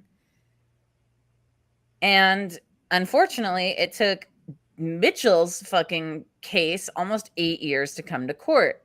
His trial began November 8th, 2010, and he tried to, you know, plead insanity because of course he did. Right. But anyways, you want to hear something super fucked up? Yes. Wanda Barzee was very recently released from prison. Yes, I did hear about that. So I'm just like, I know she didn't technically do the stuff, but it's like you very much advocated for it. Yeah. You supported it. You let it happen. You knew it was going on. So it's like her family refused to take her in after she was released from prison, by the way. For good reason. Yeah. For very good reason. Absolutely for good reason. In 2006, she was released in 2018, so 4 years ago. Yeah. I hope she's dead somewhere in a ditch and Right? They just Like, I haven't hope, identified her like, yet. I don't know. I hope she's working like in food or customer service where people are just making her life a living hell. Just the front, the drive-through window at McDonald's. Right. I hope that's her life. Like, I'm Mm-hmm. not advocating that. No. We're not saying I hope like that's be how abusive. she's treated. We are not saying be abusive to your McDonald's employees. We're not saying be abusive to food or retail. We just know that there's a bunch of fucking Karens out there who will be abusive, and we hope that every person that Wanda Barzee ever has to deal with again for the rest of her pathetic fucking life is just horrific to her. Right. Because it's like, you were horrific to other people. It's only fair that You were the same. an awful fucking human being. Right. Because it's one thing, like, I'm not downplaying what Mitchell did, because what he did was an abomination. Mm-hmm. But to me, there's just this thing that just feels so sinister when somebody knows that something sinister is going on and they choose to do nothing or even advocate for it. To me, that is just as bad or even worse, because it's like, how can you turn your head when that's happening? You just wait till we cover JC Dugard. I'm not looking forward to. Well, I mean, I'm half and half. You're like low-key looking forward to another story of survival by an incredible young woman, but also at the same time, you're going to be so angry at the police after that episode. I swear to God. You are going to be so mad. Oh, yeah. So, I know I will. Brian David Mitchell was sentenced by U.S. District Judge Dale Kimball to life in prison without the possibility of parole. He is currently serving his sentence in the United States Penitentiary Terre Haute, a high-security federal prison in Terre Haute, Indiana. Ugh. Jeez. Of all places, Indiana. That's a prison in itself. Fucking Indiana. So anyways, Elizabeth Smart in 2006 went before the United States Congress to support sexual predator legislation and the Amber Alert system. In 2006, she also spoke after the signing of the Adam Walsh Act. In 2008, she traveled to Washington, D.C., where she helped the president, oh my God, I'm sorry. I know that she met with the president. The book, You're Not Alone. Yeah, it's okay. You. I understand where you were going, so it's okay. There's pictures of her like with George Bush and everything, you know? Right. George W. Bush, right. Not H.W., because it wasn't that Fuck long. him. Fuck both of them. Yeah, fuck both of them. Anyways, so it's the book You're Not Alone, published by the U.S. Department of Justice, which has entries written by her as well as 4 other recovered young adults. In 2009, she commented on the kidnapping of J.C. Lee Dugard, stressing that dwelling upon the past is unproductive. Also in 2009, she spoke at the Women's Conference in California on overcoming her obstacles in life. She started the Elizabeth Smart Foundation, which aims to support the Internet Crimes Against Children Task Force and to educate children about violent and sexual crimes. I find that absolutely amazing, to be honest. Like, I feel like I do too. I feel like that's definitely important, like, in recent times now, because I don't know if you know, but for some reason, with the younger generation, like the teenager generation right now, for some reason, the movie Megan is Missing has been going viral. I've never even heard of this movie. I'm gonna be honest with you. It's a shitty ass film. Okay. The reason the reason it's controversial is because I remember when it first came out. I was a little bit fresh out of high school, and a few years out of high school when this movie came out, and it 2011.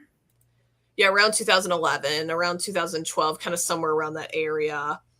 And I was a part of like a horror community, and that's when it first released, and a bunch of people like had mixed reviews about it originally. And the whole plot is this girl is trying to find her friend Megan, who's been talking to this guy online, and then suddenly she went to go meet with him and she went missing. Oh shit. And I just hated the way they portrayed Megan because, like, she was a minor. She was, they're young girls, they're teenagers.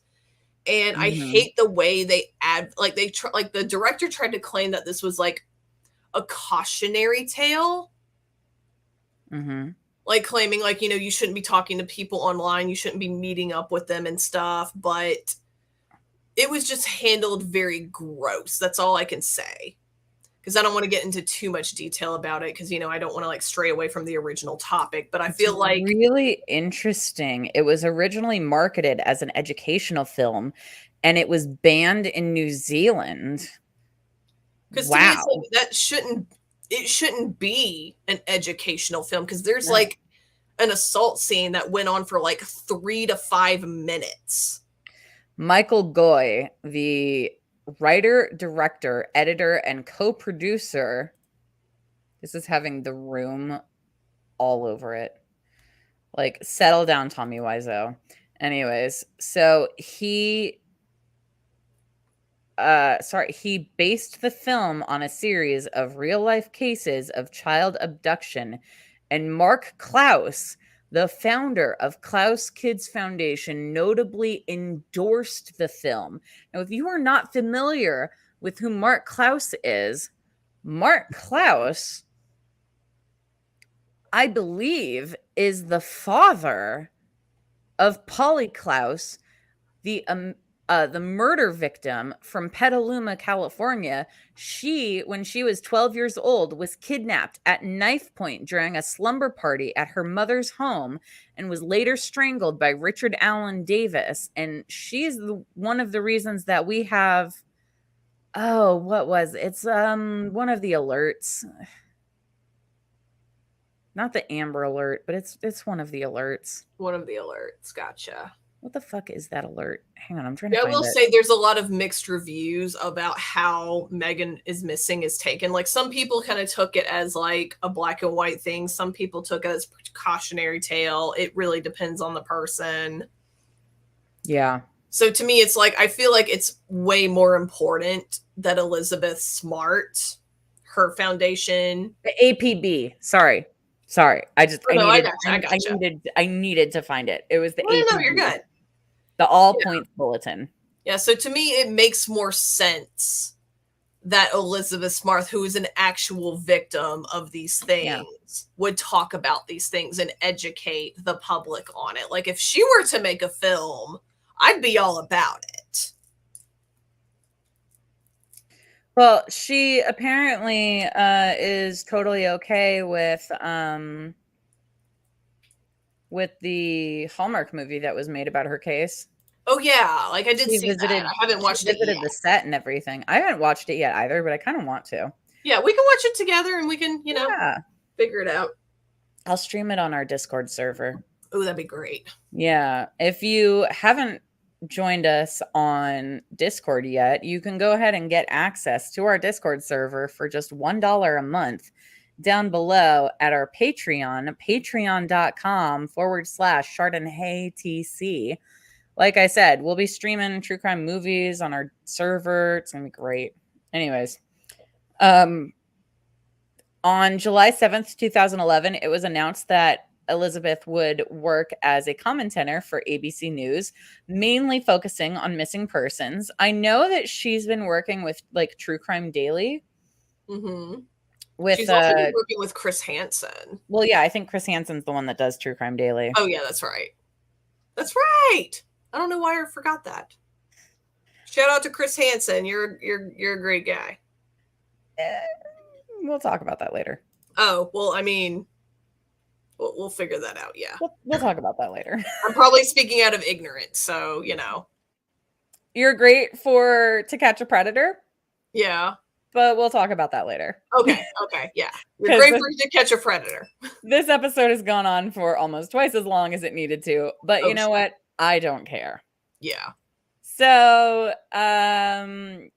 she gave a speech about human trafficking in a conference at Johns Hopkins. She was honored by Theta Pi Alpha National Fraternity with the Siena Medal Award. And that is the medal, that the highest honor that the organization can bestow upon a non-member. She, again, like we said, is on True Crime or Crime Watch Daily. Crime Watch Daily, not True Crime Daily.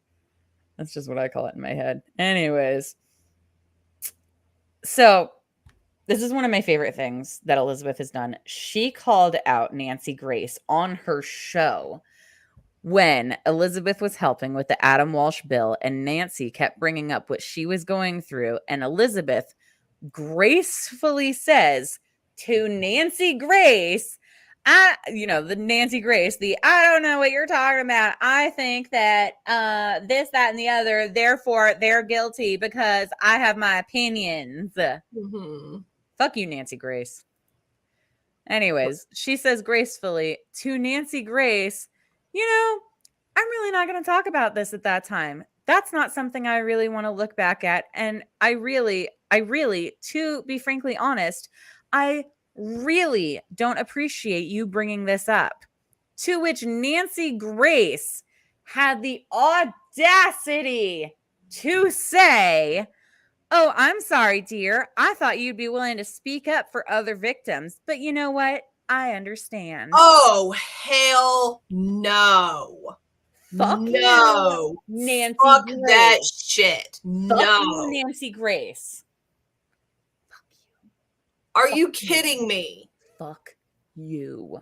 Are you shitting me right now? I am not joking. You know what? Fuck it. I'm going to find the video right now. That's insane. Yeah.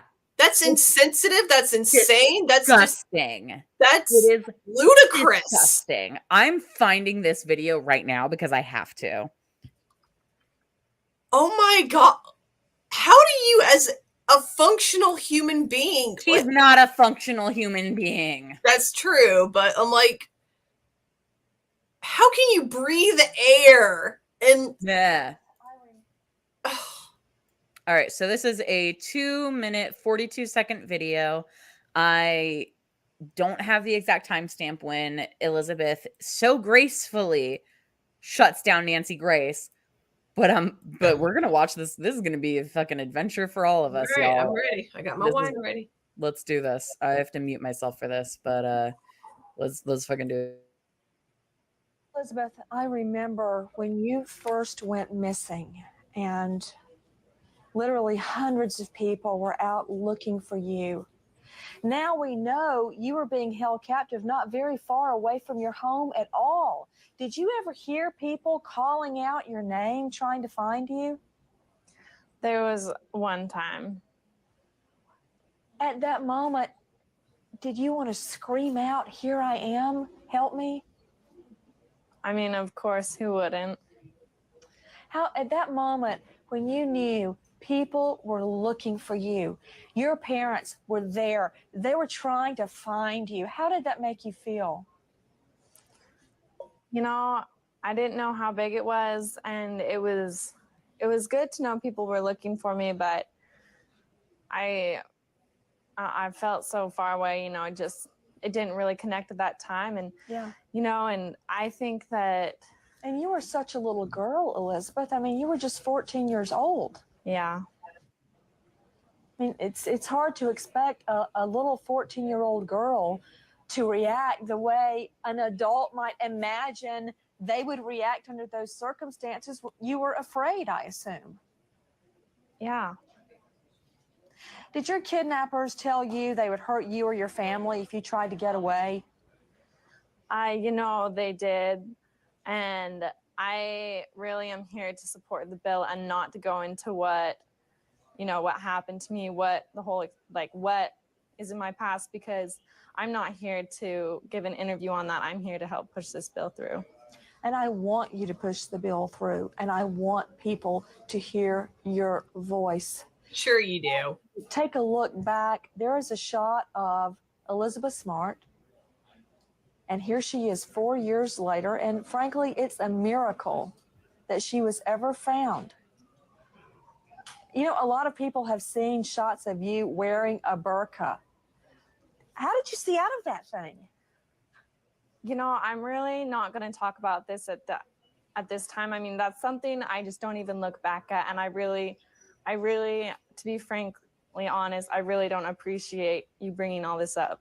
I'm sorry, dear. I thought that you would speak out to other victims, but you know what? I completely understand. A lot of victims don't want to talk about it and don't feel like talking about it. Let's talk about the bill. Are you fucking shitting me? Yeah. That was so insensitive. Yeah. And like you could tell she was like pushing with a fucking agenda. Like Elizabeth was so fucking graceful during that interview. She was. Like, she was better than what I would have been. And I mean, think about it. She's about 18 or 19 at that point, you know? Oh, yeah. Nancy said it herself. Nancy said it herself. This is 4 years later. So after she was kidnapped. So she's got to be about 18 years old when that happened. Holy shit. Would you have been that graceful at 18 years old? I would have been petty as fuck. I would have I would have insulted her hair. I would have insulted her fucking... You can shut the fuck up with your goddamn Karen haircut, Nancy Grace. Shut the fuck up. This is why nobody fucking likes you. That's why you got skinned elephant rugs under your fucking eyes, Karen. Like, yeah, Nancy Karen Grace. God. I'm gonna have to refill my cup after that. Oh my God.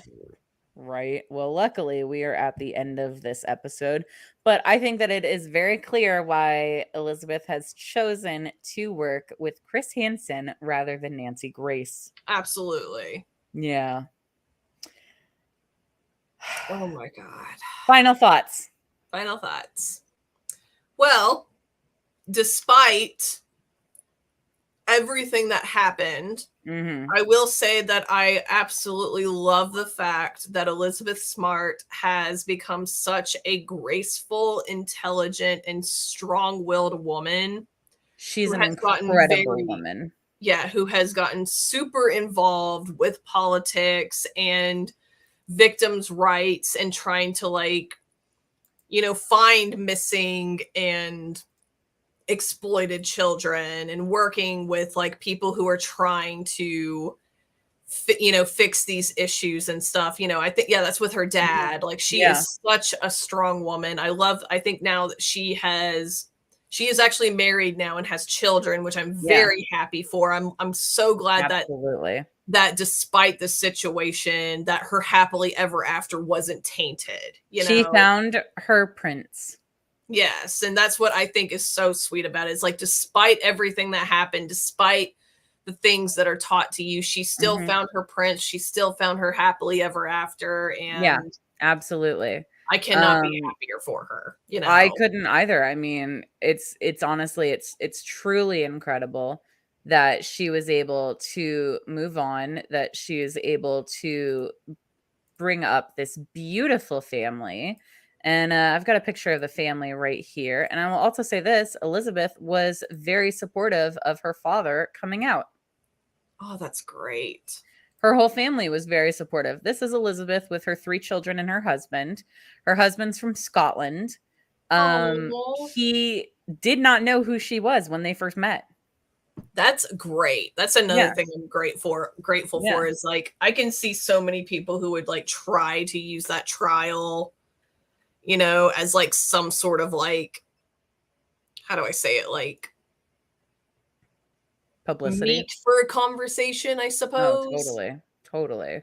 But it's like, you know, just the fact that somebody saw her for who she truly was, not for what happened to her. You know, because that's a big thing with victims is like, well, I mean, you know, not victims, but survivors. You know, it's like, you don't want to be, your survival story shouldn't define who you are. Absolutely not. Here's a picture of their wedding.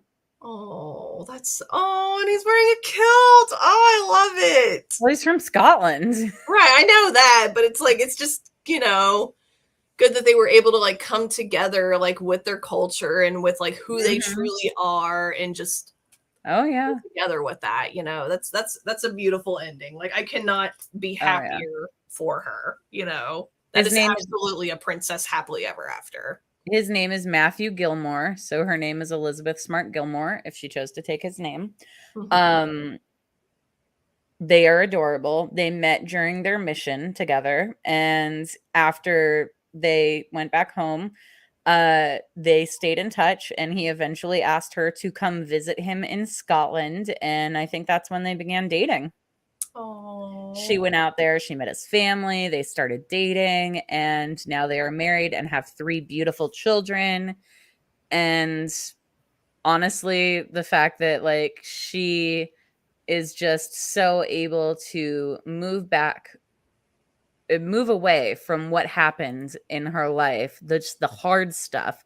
And I've mentioned a couple of times her book in this episode.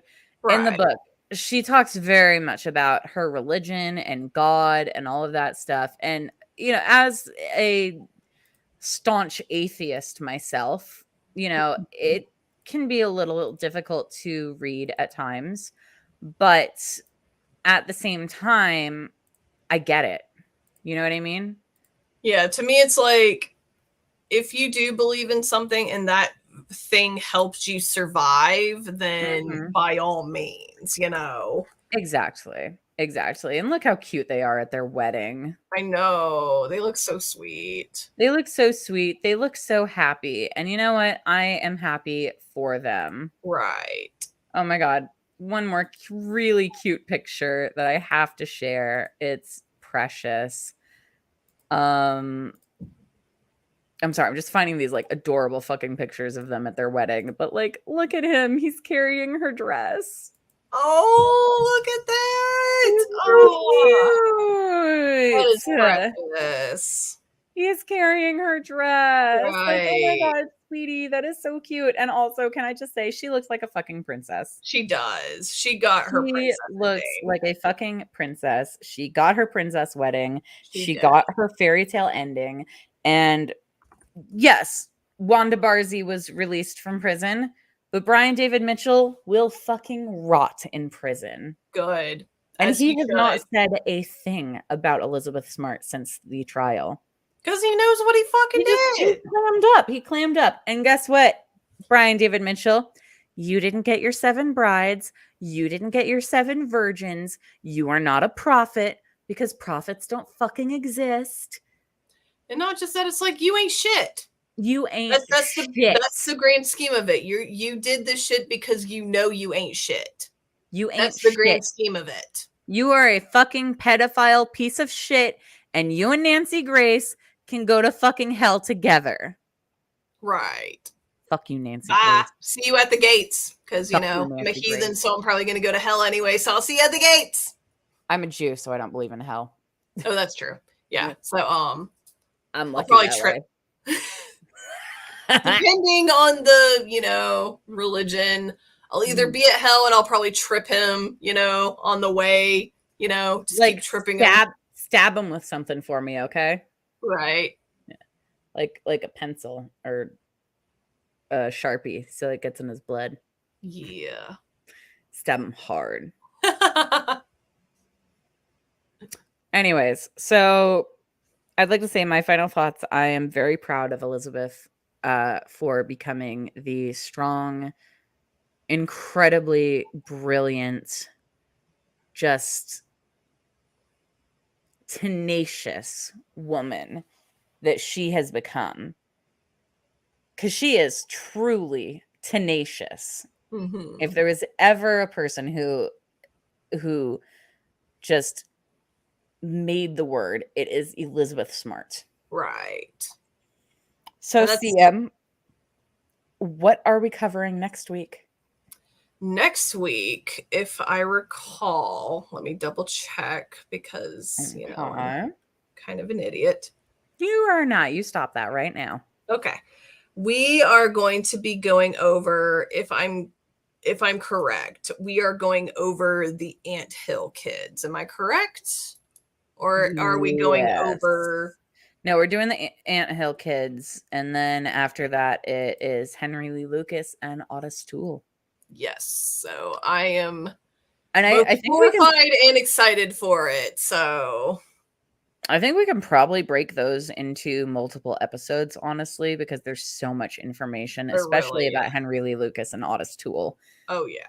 They are the grossest couple I have ever heard of, and I love to traumatize our former co-host, Kate, with that information. Oh, gosh. She hates it. It's amazing. Mm-hmm. She recently saw some Drifters, and I was like, the new Henry Lee Lucas and Otis Toole dropped, and she was just like, I hate you. I hate being your friend. This is the worst thing that's ever happened to me. She may have cried a little bit. I'm not sure.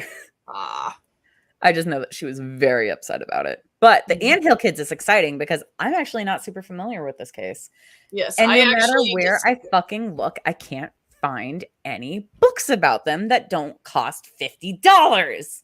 The reason why it is so hard to find information about it is because, like, how I even discovered it, surprisingly enough, of all places that I don't even really go to very often, it was actually a Reddit iceberg meme where they talked about different types of cults, and Anthill Kids was like smack at the bottom with like a whole bunch of other ones. And I was like, Anthill Kids. And then that's when I looked into it and I was like, okay. Oh.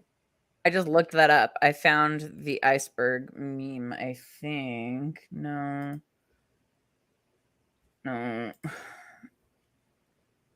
Okay, wait. Iceberg meme. Cults.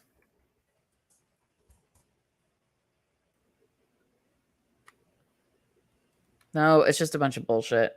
I'm going to find that. Oh, wait. I'll send you the one that I think I saved it. I'm fairly certain I saved it, and I'll send it to you. Please do, because I would like to see what other cults are on that. And I'm just looking at different pictures of iceberg memes, and I'm a little bit tipsy. So this could go on for a while. This could go for a while. I understand. Yeah. You know that. Oh, yeah. You know that when it comes to true crime, I can do this for a long time.